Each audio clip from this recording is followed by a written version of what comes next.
I say that. There we go. Yes, I'm ready. No, I'm not. God Almighty. Ready. Does that Sure. mic still sound all right? Yeah, I'm positive. Yeah, it's good. Okay. Okay. I sound all right. Yeah, man, you sound good. You always sound good. Okay. All right. 3, 2, 1. Hey there, Marvel fans. Oh, great. Loki's here. Grammar is hard. Zombies in Alabama. All this and more on this week's episode of the 6 Months Behind podcast.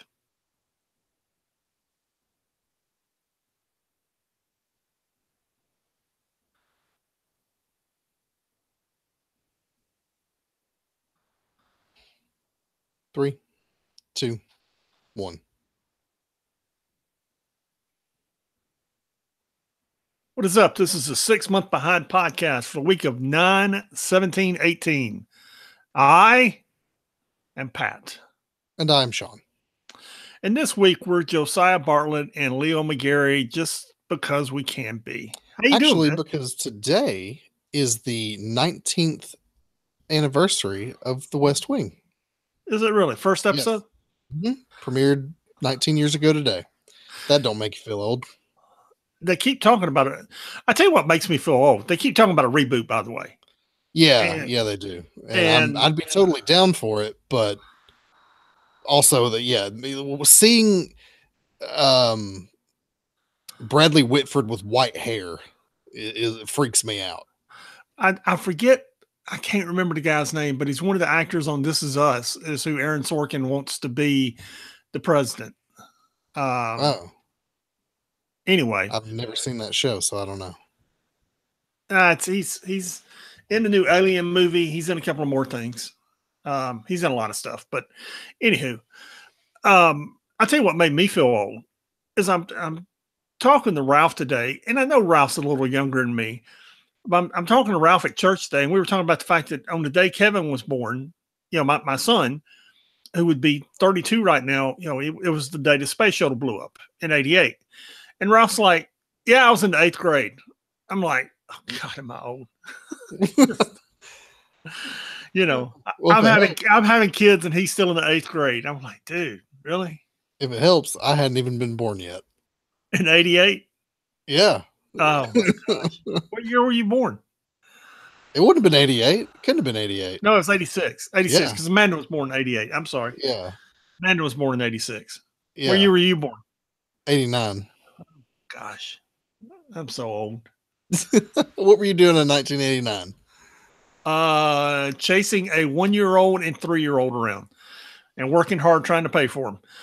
Ooh. Yep. I was born as the Berlin Wall fell. That is what I was doing. Yeah. Yeah, but it was a good time, man. I wouldn't change anything. Yeah. Hey, you mentioned somebody who he wants to be Danny McBride or to be the president. Was it Danny McBride? Is he African American? No. No, he is aggressively not African American. There's 3 actors on the lead roles in that play the kids. Oh, okay. And This Is Us, and he's the African American one. Okay. Yeah. I was just imagining a West Wing reboot with Danny McBride as the president and what that would be like. Apparently NBC wants it and Sorkin is up for it. So Sorkin is up for it if he gets the right actors. He doesn't just want to do it. He wants, and the writers he wants. Right. He just doesn't want to do it to throw it out there. Yeah. And I think that's a good strategy. And he's off the coke now, so he can actually do all the seasons, not just leave in the middle of the 5th one. Are we sure he's clean now? I suppose. I don't know. As clean as anybody is in Hollywood. How about that? Yeah, I suppose. He seems to be doing all right. Okay, good. Yeah. Yeah. Because he left, came back, left again. It was all bad. Yeah. Anyway, if you want to email us about your Coke binges, you can email us at 6monthsbehind@gmail.com. That's the number 6monthsbehind@gmail.com. We will not be discussing coke binges and the misspent days of my youth on the website at www.6monthsbehind.com. Did you want to mention something about the website? Yes. Oh, last week we talked about the Vision series being canceled. And I don't put everything on the front page of the website, which is basically a blog. But if you look up in the tab, there's a news and notes tab there. And from here on out, starting a couple of weeks ago, actually, when we talk about a story like that, it'll be under that news and notes tab. So if you heard us talking about that Vision series being canceled, it's under the news and notes tab. We're fixing to talk about Fantastic Four #1. There'll be a link to the Comic-Con sales figures there under the news and notes tab. So that's where I'm putting that sort of thing. So even if you don't see what you're looking for on the main page, look under some of those tabs because there's a lot of stuff there. Okay, cool. Dude, I realized I was putting up the alternate covers for this week, I think. And I realized at this point, I've got the alternate covers for like the last 2 years. Yeah, that's about 2.5 years. This podcast. Yeah, it's a long time, man. I mean, you pick a month. You want to see the Secret Wars alternate covers, go back and look for them, man. They're there. Yep. Secret Empire, Civil War Empire, 2. Secret Wars, all of it. It's all there, man. Yeah. Absolutely. So the sales figures came out for August. And to put this in perspective, the closest comic to it was the Infinity Crisis book, Infinity Wars, the Fantastic Four. Okay. Let me give you the top 5. Amazing Spider-Man sold 86,000 copies. Batman #53 sold 99,000 copies. Batman 52 sold 102,000 copies. Infinity War sold 104,000 copies. Fantastic Four #1 sold 370,000 copies. Even for #1, even for alternate covers, that's a bunch of books, man. That's a lot of comic books today. That's a lot of books today. Mm-hmm. And that's straight sales. That's not digitals. That's not anything else. That's just the sales, man. That's a lot of books. That's how many the comic book stores ordered. We don't know how many people are actually buying it. This is true. Yeah. But given the way they order things, that's probably a pretty close number. Yeah. And that's, I was surprised, man. I was really surprised. Don't get me wrong. I mean, I expected it to do well. I was thinking, because the top selling books every month are around 100,000, which is what everything besides Fantastic Four was this month. I thought, okay, you're relaunching Fantastic Four, 150, maybe 175,000. When I saw that number, I was like, holy cow, that's a big number. Yeah, it is. But if you compare it to X-Men #1 by Jim Lee in 1992, it's a ton number. Yeah, that's a totally different market. Superman #1 did a big number too. Did it? Yeah, I want to say that. Oh yeah, man. I want to say it did 1 million copies. Okay. I'll go back and find it. I think it did. I think it actually did 1 million copies. It was huge. And you notice those Batman books by Tom King were number 3 and 4. Those books are awful good, man. They're really good. Yeah, I need to catch up on Batman. I may do that this week. I'll have some downtime, so that may be a thing that happens. I was reading it yesterday. I'd gotten 2 or 3 issues behind on it, and I still haven't read the wedding issue. Dude, I was reading. It's really good. I mean, it's dude, yeah. And I still got an issue left to read. That's cool. Yeah. Well, don't spoil it for me. I'm not. I already spoiled the wedding for you. I won't spoil the rest of it for you. Thanks. Speaking of, we do discuss spoilers on the show. So if you have not read all the comics that came out this week or don't want to be spoiled on them, you should pause here, go read the comic books, and then come back because we'll still be here discussing your favorite comic books. Yes, we will. We will begin this week. No Infinity Comics this week, even though we're in the middle of the Infinity Countdown. We will start with Avengers No Surrender number 684. So each issue of this has been told from the perspective of a different Avenger. And this one is told from the perspective of Bruce Banner. And how Bruce Banner keeps dying. He'll die and come back and die and come back. Even last time we saw him die, which was what sparked the Civil War, which was Hawkeye shooting him with the gamma irradiated arrow, didn't work. We saw him get resurrected by the Hand, and then he's been resurrected by Hydra, and now he's back again. And he seems to be under the employ of this other games master as a sort of ace up the sleeve to win this game.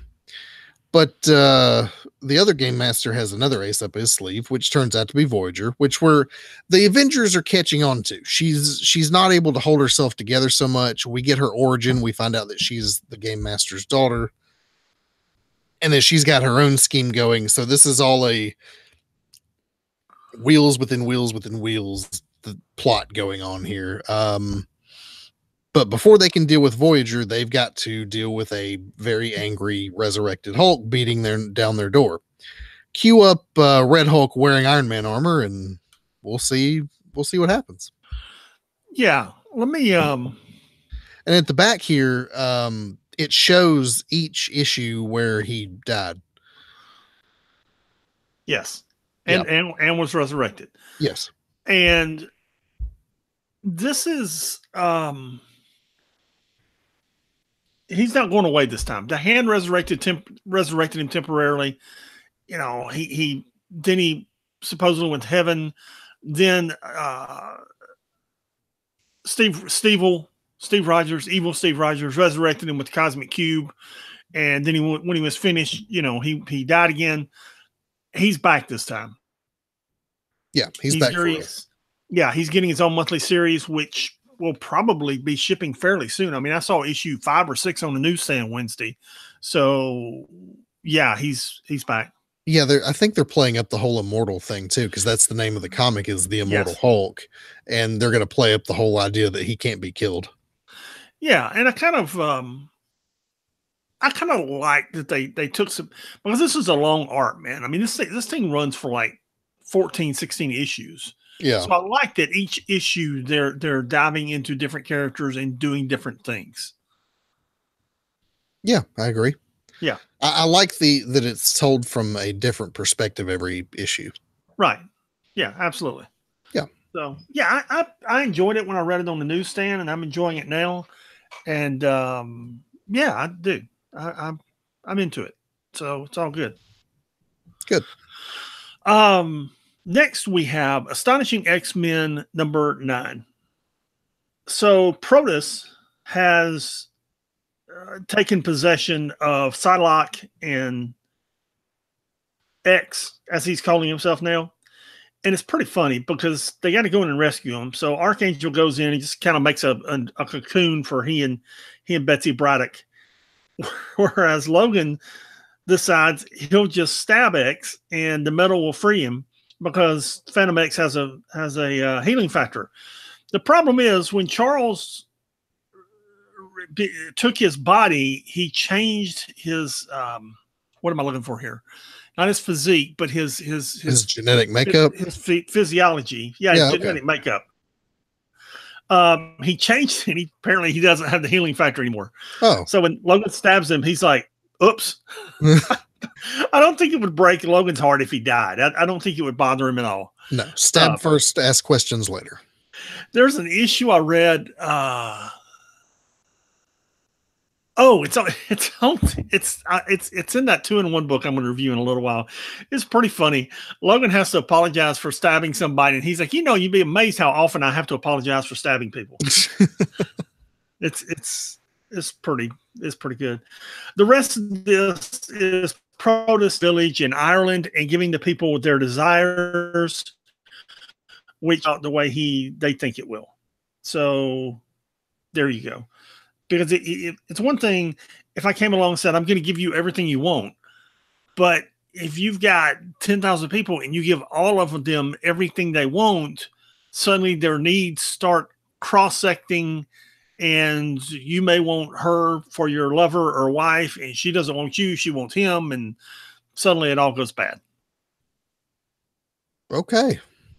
Yeah. Convoluted mess. Got it. Yes, it was a convoluted mess. Without being a Peter David convoluted mess. And you always beating on my boy Peter David. I used to like Peter David too, but he forgot how to write comic books. Yeah. He makes them more and just, yeah. He makes them more complicated than they need to be at times. Yeah, absolutely. Yeah. Moving on to X-Men Blue number 23. So we know the young X-Men are off in space doing Venom things. Meanwhile, in Madripoor, the Patch Gang, I forget what they actually call themselves, but they're the Japanese kids that we met a few issues ago that really like Patch and model themselves after Patch. They're the Midnight Ninja Beach Party ninjas. No, that's not them. No. Okay, sorry. Those are robots. I thought I'd just throw it in there for fun. They infiltrate the X-Men's base and get caught by Polaris. And they're like, "Hey, we haven't seen the X-Men in a while." And she's like, they're gone. If you want to see Magneto, then come with me." Where is it Jimmy Hudson? Yes. Jimmy Hudson, Vampire Storm, and Jean Grey are all making plans regarding Emma Frost and the Hellfire Club. That's not Jean Grey. That's the redheaded woman that was helping him in that last Magneto series.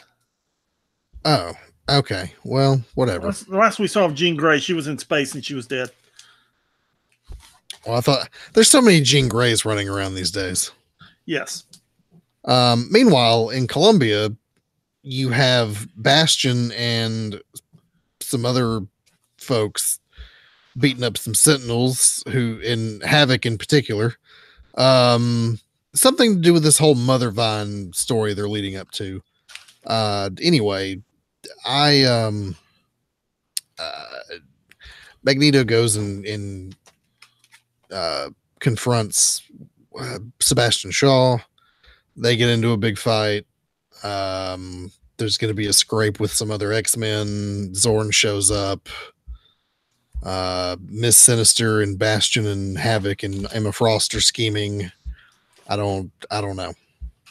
Anyway, when I was reading this, I guess after IVX, Inhumans vs. X-Men, they've and also Secret Empire, they've taken Emma and just turned her into a villain again.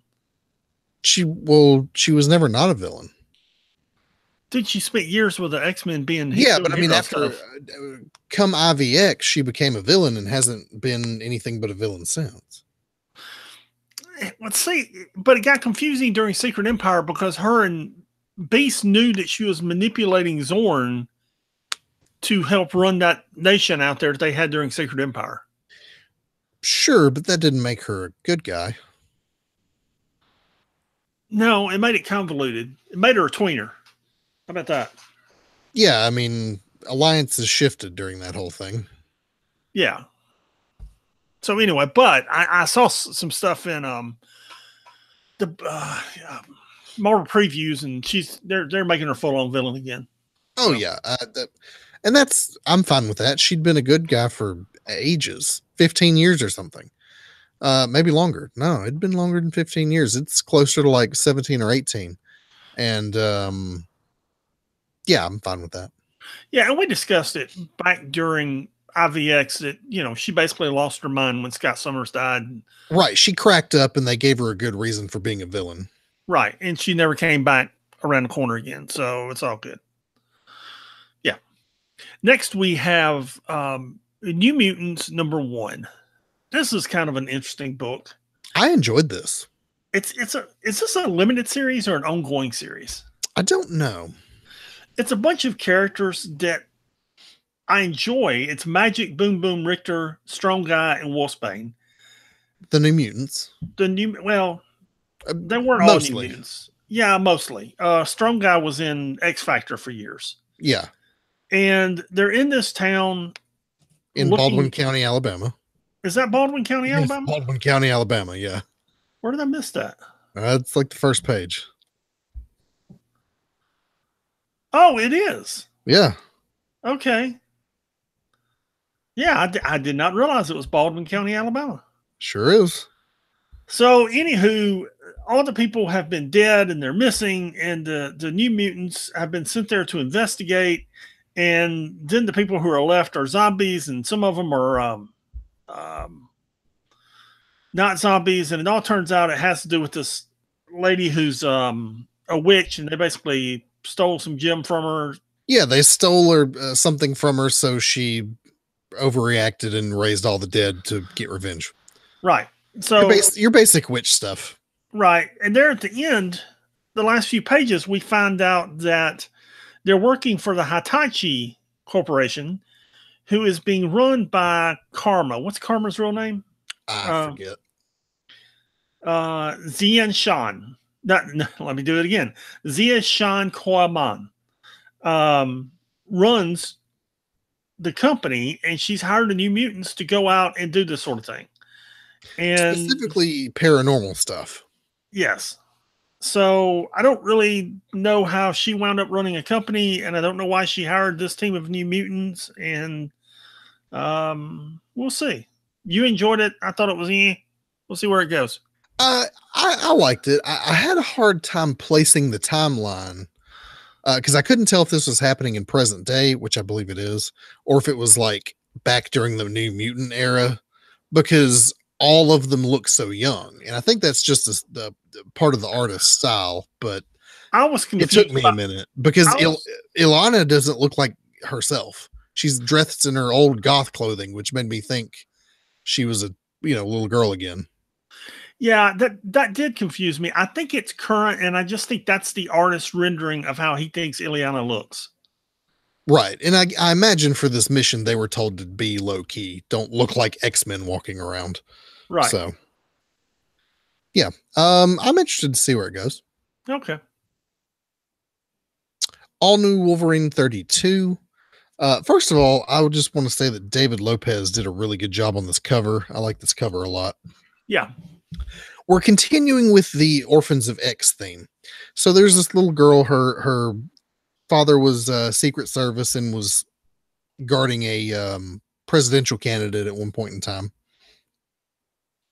It happened to be a presidential candidate that Laura was made to murder viciously, and her father got caught up in the crossfire. Instead of looking for revenge from Laura, she hires Laura to kill the guy who made Laura kill her dad. And they both go to this highfalutin resort where the guys hold up at, infiltrate his inner sanctum, find him. They don't kill him. They just shove him in a suitcase, drive out into the middle of the ocean, and then literally stomp on his face with boots. Yeah. Laura invited the girl to come with her, and just and as passing said, you ought to wear your kicking boots. Yeah, your a kicking boots. Yeah, and the girl didn't think, or Laura didn't think she was saying it seriously. She was making a joke. The girl did.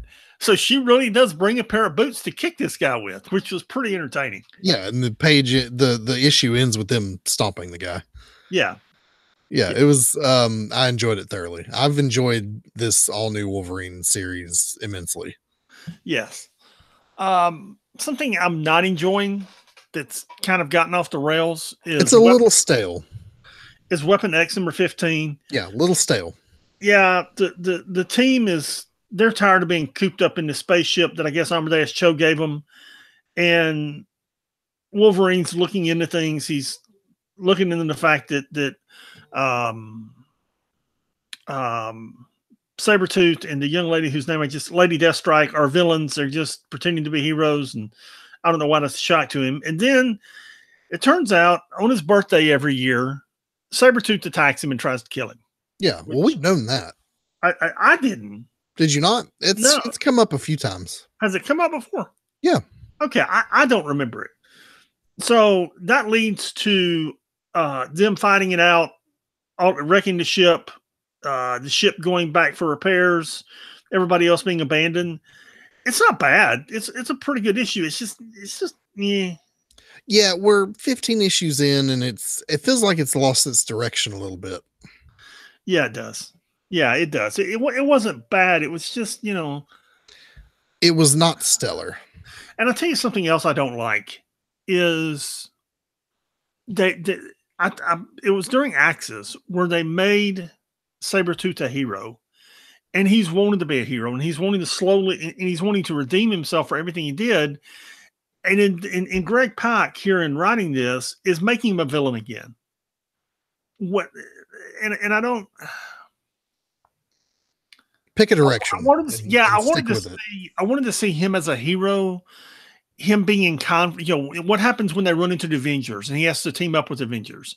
What happens when he runs into all the other team of X-Men? I really wanted to see all of this explored before we made him a villain again. I feel like there was years of plot lines there that they could have explored and they didn't. They just kind of said, okay, we're going to turn him into a villain again. Yeah. They went back to their, their old paths. Yeah. And it just irritates me. It disappointed me because and they may not. I mean, somebody else may come along and make him a hero again. I don't know, but it disappointed me that they did that with him. Yeah. Yeah. What was not disappointing was Old Man Logan 36. So Logan is walking through Times Square in New York, where Mayor Fisk is holding a big rally.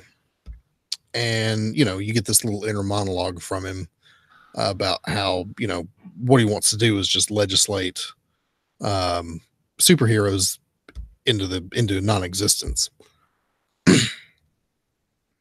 So he's, frustrated with that, goes into a bar, sits down, orders a beer. Guy sits down next to him, orders a whiskey. And Logan's like, look, you've been following me for hours. What do you want? He's like, well, I've got information about Fisk that he doesn't want getting out. And you want this information. And it turns out Fisk is actively looking for this thumb drive that dude's got. So they go back to dude's apartment. He's got a thumb drive, but he can't get into it because it's encrypted. So he has no idea what's on it. He just knows it's highly important. So they take the subway, hopefully looking for somebody that can decrypt it. Dude won't shut up, distracts Logan, gets shot in the head. Not Logan, the other guy. Logan didn't realize it was happening because dude wouldn't shut up. There's a big fight on the subway. Logan slices some folks up. He basically robs a CVS for bandages. And apparently Fisk has hired Bullseye to take care of this little matter. Yeah. I'm thinking about this. They're doing a story in the near future. That's our last X-Men book, by the way. We'll be going in Spider-Man titles in just a moment. About this whole thing with his healing factor not working is going somewhere. Yeah, I figured it would. They wouldn't keep bringing it up if they didn't have. No, it's going somewhere, and it's I forget what they're calling it, the death of Logan or something like that. I don't know if he's going to survive it or not. I don't, but they're going somewhere with it. They're going to kill Old Man Logan, and then the regular Logan's going to come back. Well, if they do it 3 years from now, the regular Logan may still not be back. I read issue 1 of the Return of Wolverine today, or not today. I read it this week. Came out this week, dude. At this point, you just want him in the 616 universe. No, it's this whole back thing where he doesn't have his memory anymore, and this company's got him, and I'm just like, really? You're not putting him in the 616 universe yet. Have him show up during the middle of a dramatic fight, put the yellow costume on him, and stick him back on the Avengers. Come on. I'm just like, dude, really? Just holy cow. Okay, next we have our Spider-Man books, which are Spectacular Spider-Man 301 is the first one. This is okay. Last issue, Teresa and J. Jonah Jameson and Peter Parker went back in time to prevent the aliens from attacking in issue 300. So this opens up, it says several years ago. Now, I'll put that in perspective in a moment. With Spider-Man coming home to he and Aunt May's house in Queens. When he crosses the window, he finds himself, an older version of himself, J. Jonah Jameson, and Teresa sitting there. And the young Peter Parker just kind of loses his mind because the whole thing just kind of freaks him out. And to put this in perspective as to how long ago it was, Teresa is laying on the bed reading an issue of Fantastic Four #3, which appears to be new. So in Marvel sliding timeline, I guess that's 10 or 15 years ago. So roughly. So they each go out. Now, what they have to do is stop the Tinkerer from becoming a villain, basically. Doing everything that he's going to do in the future. They want to stop now. And apparently they have 2 weeks to do it.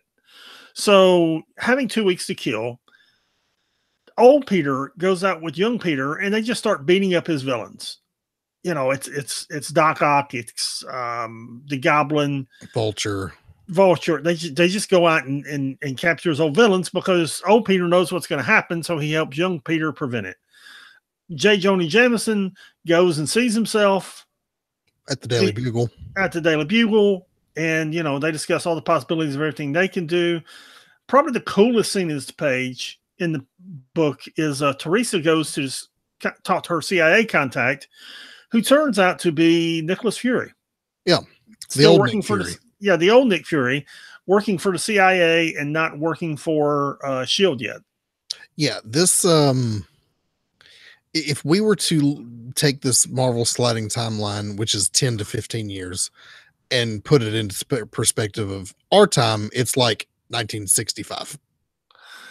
Yeah. I get confused whenever I try and do that. But where they placed it is the Spider-Man issues that came out in like 65 or 66. Yeah. With the Marvel sliding timeline, that's like 10 or 15 years ago. Yeah. And we'll see that again in Marvel 2-in-1. Yeah. Scarlet Spider #15. This ties into the Damnation storyline going on in Doc Strange. Ben Reilly walks into this all too familiar casino, doesn't see the old lady with the gambling problem, gets curious, goes up to her room, finds the creepy little girl who's basically a demon, says, "Hey, we've got her, and if you don't get out there and save people, we're going to do bad things to her. By the way, you have a perfect opportunity because Mephisto just showed up in Las Vegas because Doc Strange screwed up. So go out there and help people." And he goes to a gun store, saves the proprietor from an angry demon, arms himself to the teeth, and he's going to go kill some demons or something. Yeah, he saves the not the Avengers. The Avengers were attacking the team that Wong brought in, and he gets in a dump truck or something and runs over the Avengers and saves them. So yeah.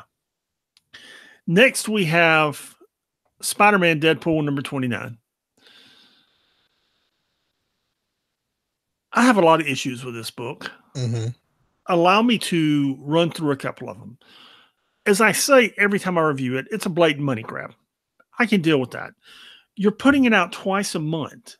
And they did this in the early issues with Deadpool 2099. Every few issues, you would have a Deadpool 2099 story, but then you would go like 5 or 6 issues, then you get another one, so you couldn't happen before. And when I saw the cover of this, I looked at it and I thought that was in a different book. And I had to go back and look. So what happened is we have Old Man Spider-Man and Old Man Deadpool was we last touched on them like 3 or 4 issues ago. Then they did a couple of issues of the Chameleon Spider-Man Deadpool thing. Mm-hmm. Now we've come back to Old Man Peter and old Deadpool again. It's really confusing. It's really confusing. It is, and I don't understand it. You have the main story and it gets interspersed with that other story and it throws you off. I don't understand why you feel the necessity to do it like this. If you have trouble getting that book out of the time, get an artist and a writer to do 6 issues, then get a different artist and writer to do the next 6 issues. Or only publish it once a month. There you go. Instead, it's selling good. They want the money, so they keep turning it out, and everybody keeps buying it because it's always in Marvel's top 20. Okay. Anyway, it opens with Peter Parker dying, which we don't understand. And then you have Deadpool and Peter who are in Queens because they escaped the old folks' home, literally escaped the old folks' home, because when I say old man Peter, he is very, very old. They're scouring the city trying to find the young Deadpool who impersonated him. Finally, of course, he's still flying around in the helicarrier, so they see the helicarrier, capture him, defeat him, and they tie all these issues together, which is fine, but anyway, so instead, it turns out he's an LMD. They think they destroy him. Instead of destroying him, they release dozens, if not hundreds, of Deadpool LMDs on the world. So there you go. It's okay. It's a blatant money grab. It's convoluted friggin' mess of a money grab. That's what it is. It's just bad. What wasn't half bad was Doctor Strange 387 moving into our regular Marvel Universe comics. So last we saw Doc Strange, we saw that he had been possessed by one of the spirits of vengeance and was going to fight the Wong's team that he assembled. Now, how he got that way, we don't know, which is where we find out in this comic. Last we saw him, he was having his legs broken by a vengeance possessed Thor, and Mephisto and Thor left him to die there.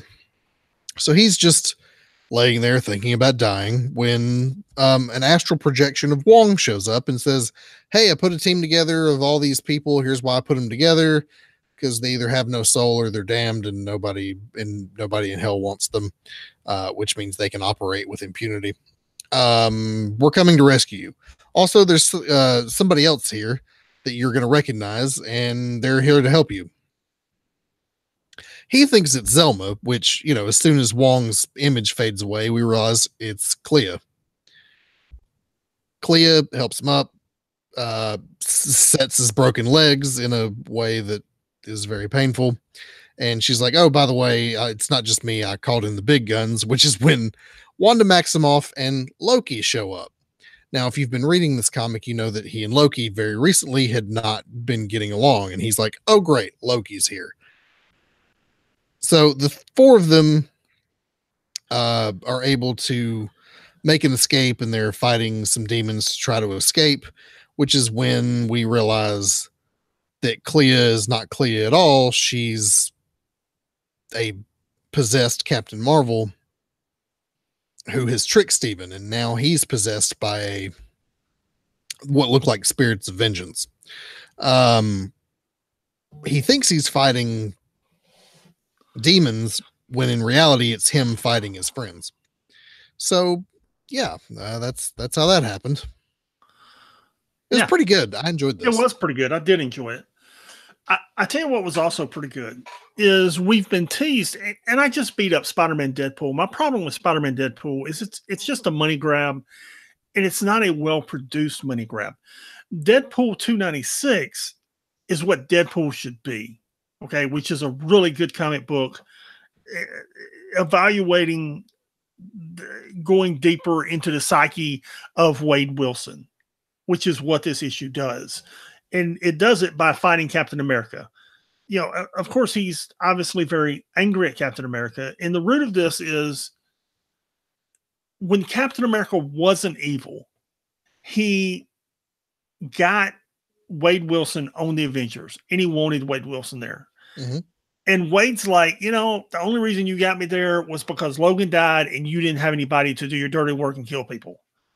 And Steve doesn't deny it. Okay. He doesn't deny it. He's like, yeah, I needed somebody who could, with your level of brutality. And then of course it all went bad because, he became Hydra Cap, and then it, did not happen. What's entertaining here is Wade kind of makes Captain America look bad 2 or 3 times. Once Wade tells him, he's going to get up, and Captain America is holding one of his katanas, And Wade's like, look, you got to pin me down with it, or I'm going to get up. So Steve's like, I wouldn't do this to most people, but I know about your healing factor. So he shoves it through him into the asphalt, turns around. There's a whole bunch of kids standing there videoing it. It's pretty cool. Okay. Another time, Wilson is getting away from him, and he dives into a manhole. Cap looks down, sees Wilson's mask, yanks the guy up, starts to beat on him. Turns out, actually yanks him up and does beat on him. Turns out it's a sewer worker that Wade had just thrown his mask on. All this ends in Deadpool's sewer hideout. Now, what they want is Captain America and some others want Wade turned in for his crimes. He wants him tried for his crimes. Captain America's like, look, I'll testify for you. Other people testify for you. You'll walk, but we want you to come in. And Wade has an absolute meltdown here because a couple of issues ago, we saw the body of Preston, and I don't understand their relationship. For lack of a better term, I'm going to say she's his okay. She's the mother of his little girl. And a while back, she became an LMD, and her personality was put in the LMD. And unlike most LMDs, she's things Deadpool did. Right. She's basically like the Vision. Okay. She's alive. Well, Deadpool has been toting around the parts of her body, and he kind of loses it here and says, look, fix her. And Cap's like, man, S.H.I.E.L.D. doesn't exist anymore. I don't know how to do this. And he's like, you're Captain America. You know people. You fix her. I turn myself in. He's got explosives around the building. Cap really doesn't have any choice. So yeah, this was a good issue, man, because it did everything a Deadpool issue is supposed to do. It takes you inside the character that is Deadpool. It shows you things about him. It was really good, man. Okay, cool. Yeah. Falcon number 6. It wasn't any worse than the previous 5 issues have been. In fact, it's a something of an improvement. It's still not very good, but it didn't want to make me kill myself, so that's good. After having gone to hell and back, quite literally, Falcon's thinking about Misty Knight, because Sam and Misty have had a thing for a long time. So he's out on patrol, gives her a call. She's giving him a hard time because he's keeping her waiting. Turns out he runs into one of his old villains, Deacon Frost, who's a vampire.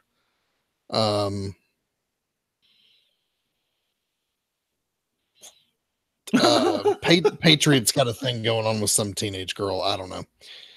He and Misty, or Sam and Misty, go searching for the guy that got away, which is Deacon Frost. They find a bunch of comatose homeless people, dead homeless people that have been drained by vampires. And Deacon Frost is setting things up to take down Sam Wilson. Meanwhile, Patriot goes on a date with this girl who's been turned into a vampire. Okay. What are the possibilities? Oh, possibilities of this book being canceled, me never having to read it again. Pretty low. The chances of me having to read issue 7 and jamming forks in my eyes, pretty high. Oh God. Marvel it's not as bad as 9/11. We'll say that. Okay. 9/11 was worse than this Falcon book. Okay. Just a little. Marvel 2-in-1 number 4. This is when this book actually starts getting good. In the last few issues, they've got the multisect from Reed. They've got Rachna Cole, this young lady who knows how to use it, that we think knows what she's doing. And we've got Ben and Johnny going on an adventure to find their lost sister and husband, and yeah. And Spider-Man's there, and Alicia Masters are there trying to tell her it's a bad idea. They do it anyway. They wind up in another universe where there is a Reed Richards. I don't know if this was her intention or not, where she wanted to lead him, but this is where she led him. So she goes off to investigate a thing of one set of readings, and they head off to the Baxter building. Along the way, they're intersected by a She-Hulk and a Wolverine who happen to be agents of S.H.I.E.L.D. And they start fighting. About the time Wolverine stabs Johnny Storm, because they think they're Skrulls. They don't think they're a real thing in Human Torch. They think they're Skrulls impersonating them. Right. They had a lot of problems with Secret Invasion, whereas in the 616 universe, it was beaten back pretty bad. In this universe, it wasn't, because the Skrull homeworld was blown up, which it was in the 616 universe too, and they wound up sending 1 million Skrulls to Earth impersonating humans. So they headed the Baxter building, and this is where Wolverine says the line we discussed earlier. You wouldn't believe how often I have to say this, but sorry I stabbed you. And Johnny's like, yeah, apology not accepted. No. And here's my one complaint with this. Johnny gets stabbed in the heart by Wolverine, and all of a sudden he's just like, okay. Well, in the elevator there, you realize it's the shoulder. Oh, okay. I think if Wolverine had wanted to kill him, he'd have killed him. Instead, you realize it's kind of a shoulder wound there in the elevator. Okay, he'd still be bleeding out. Probably, yes. Oh, well. They're also traveling to alternate universes, so why am I getting hung up on this? I don't know. I don't either. We finally find Reed Richards, who's being assisted by not Hank Pym. Hank McCoy, thank you. And Richards has pretty much lost his mind. So they sit down with the Beast, who starts explaining why he lost his mind.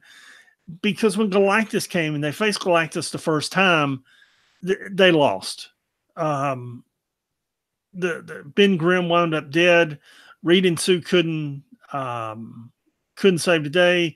So Dr. Doom seized the opportunity to one-up Reed Richards by defeating Galactus. And he does by essentially getting some kind of machine that allows Dr. Doom to basically take Galactus's soul.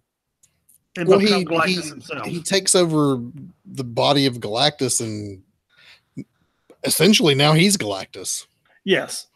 Yeah, that's the bottom line. Is Dr. Doom became Galactus. So, yeah, there you go. Then there's a little teaser on the last page. There was an artist in the first couple of issues of this that you really liked, and then he left, and now there's a new artist on it. But this is really good art, man. I'm really enjoying the book. I was a little upset because he was only on it for like 3 or 4 issues, but yeah, and I think he got hired by DC or something. I don't remember, to draw Batman. But yeah, man, this is good stuff.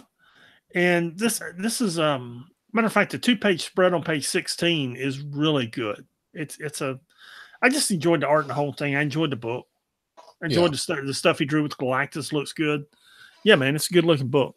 Yeah, it's good.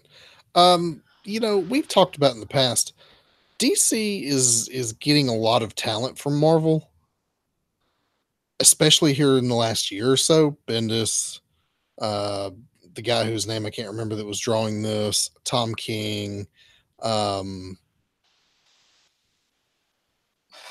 lady that's doing Miss Marvel, whose name I can't remember all of a sudden, G. Willow Wilson.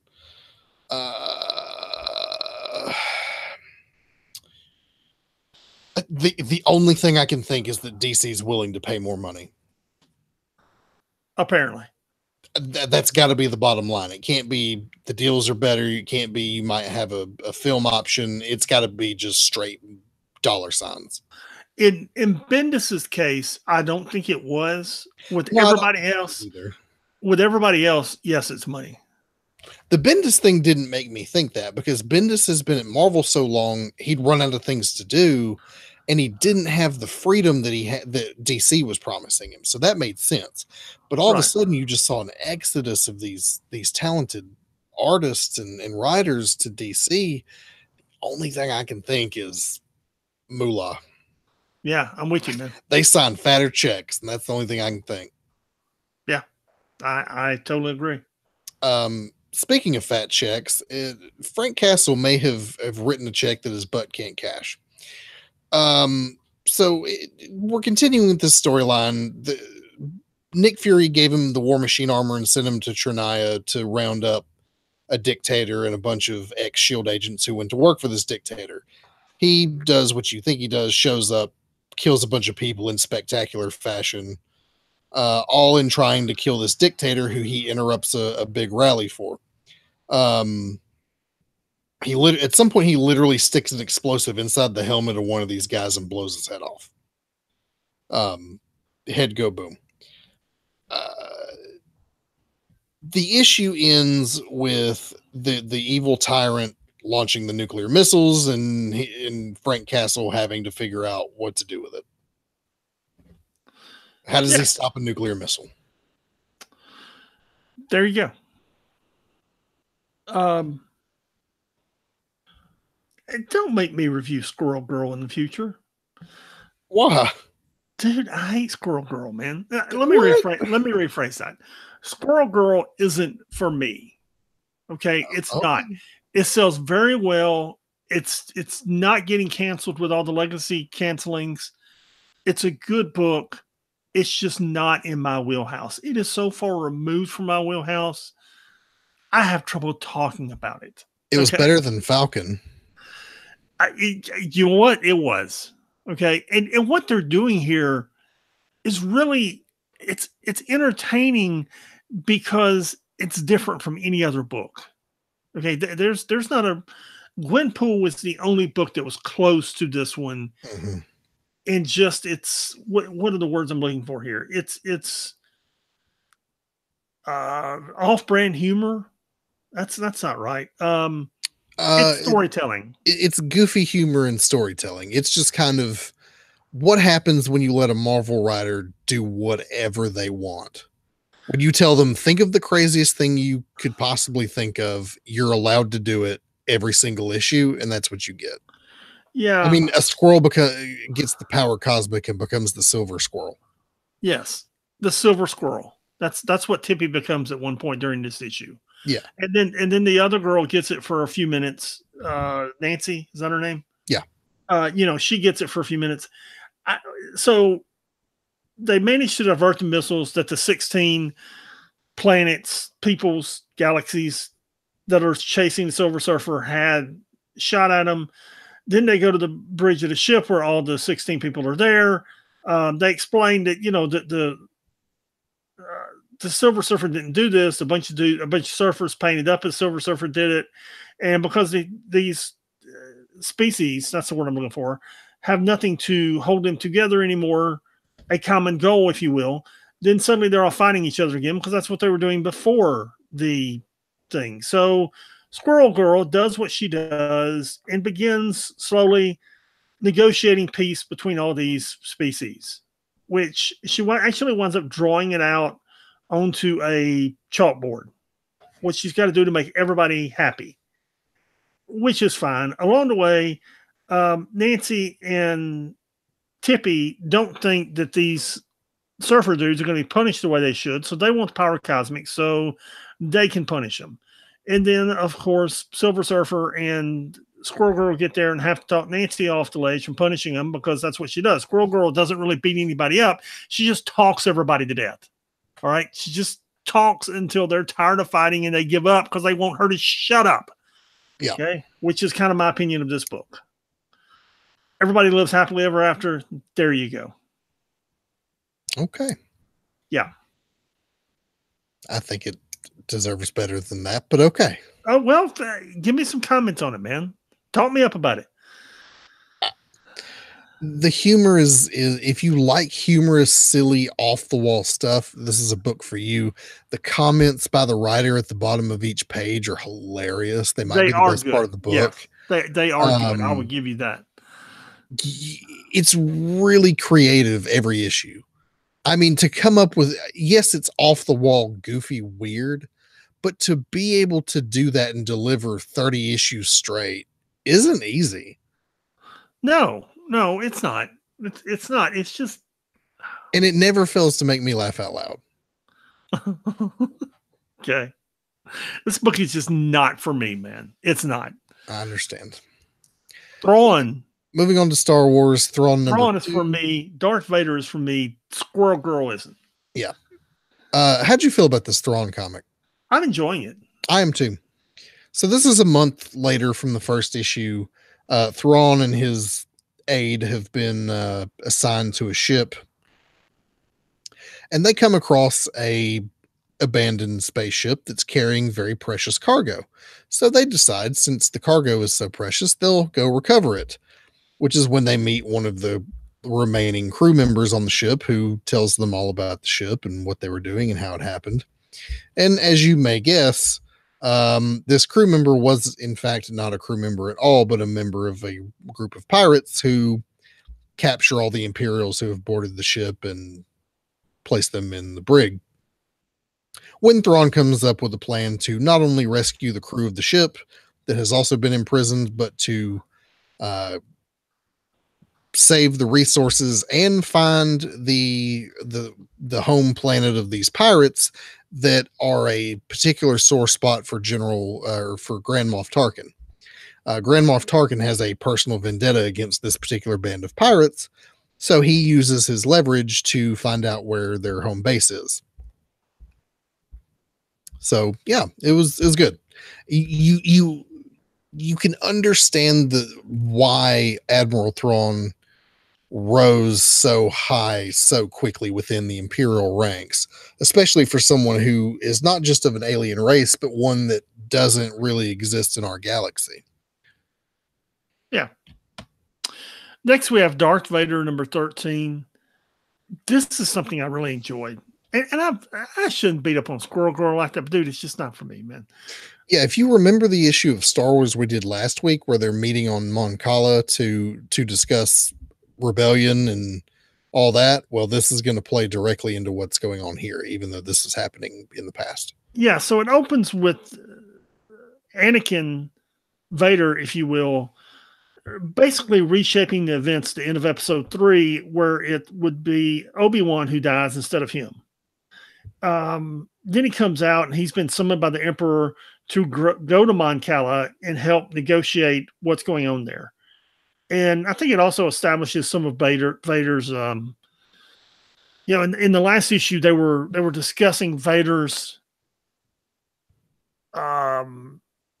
influence among the Moffs and the Imperial command.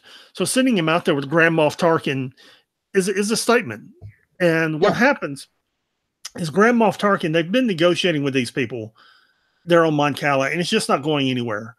And they're about, matter of fact, someone, I don't know, they never say who, blows up the Empire's representative. It's Darth Vader. I thought it was too, but I wasn't sure. It's not even really implied, but through the Force, he blows up that ship, makes it look like it was the Mon Cala in order to spark this invasion. Yeah. Grand Moff Tarkin, when Vader arrives, knows what's about to happen. Yeah. As soon as he sees Vader's shuttle, somebody asks him, "What is that?" And he's like, "That is another form of negotiation."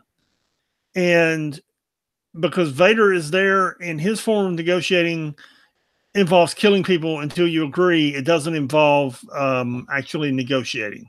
Yeah. It's do what I say or I'll kill you. Yeah. And I'll kill everyone on the planet. Next. Then we have a Jedi sitting in a cave helping the people of Mon Cala negotiate. Who is this Jedi? What makes you think he's a Jedi? Well, first off, he's communicating. No, he's not communicating telepathically, is he? He's communicating with the. I'm thinking it's Obi-Wan, but I could be wrong. It's not Obi-Wan. Obi-Wan is a Jedi. Well, how do we know this isn't a Jedi? Guess you'll have to read the next issue. Okay, fine. I'll read the next issue. Yep. it only gets better from here. Let me tell you. Good book, man. Good Yeah, book. really good. In fact, it's my favorite comic book this week. It was close. Marvel 2-in-1 number 4 was really good. I'm going Deadpool 296. Okay. And we've discussed this ad nauseum in the past. Deadpool is a book that if it's done right, it can be really good with the character, with the events. If it's done wrong, it's a train wreck. We had both this week. We had a train wreck in Spider-Man Deadpool number 20 something, whatever. And we had it done right in Deadpool 296. Deadpool 296 was really good because it's the best of Deadpool. Yeah, it's good when you have issues like that that do him justice. Yeah, absolutely. Yep. In the dump this week, we have Chamber, which I couldn't care less about. Citizen V. There's a bunch of stuff here that I don't care about. The Wolf Pack, which I don't even remember. Wonder Man number 1. Death's Head number 10. The only interesting book here is these Marvel graphic novels were big deals. And that Marvel graphic number 7, which has Killraven in it, was a pretty big deal at the time. And it was an important issue when it came out. Because you were asking me about Killraven last week, the guy from War of the Worlds. This is where they kind of rebooted him there in this Marvel graphic novel number 7. Oh, okay. Yeah. Yeah. Okay, cool. Yeah, it was normally you see 1 or 2, maybe even 3 series, a handful of issues. This week was just like comic book vomit. Yes. You had all kinds of stuff in the dump this week. It was an eclectic collection. Yes. Yes. To put it politely. And I still don't understand if they're you're still missing issues of Defenders and Daredevil. Off the top of my head, you're missing issues of Defender, Daredevil, Marvel 2-in-1, and Marvel Team Up. So if you're doing that, why are you taking the time to put out Ed and the Wolf Pack and Chamber? Give us the missing issues of Defenders or Daredevil. Yeah, that's what I'm saying, dude. Yeah. Anyway, that'll pretty much wrap us up for the week. We will be back next week with more comic books. But before we go, as is our custom, Pat, do you have any wisdom to share with us? When you can't change the direction of the wind, adjust your sails. But then you'd be going in the direction you're not trying to go. No, you adjust your sails so that they steer the boat where you want it to go. I don't understand how sails work. I really don't. But you can turn them. It's got to do with the sails and the rudder and how the ship steers. So you get the sails going one way, and then you take the rudder and cut it the other so that the ship goes in the direction you want. Okay, that makes sense. Yeah. All righty then. We'll see y'all next week. Peace.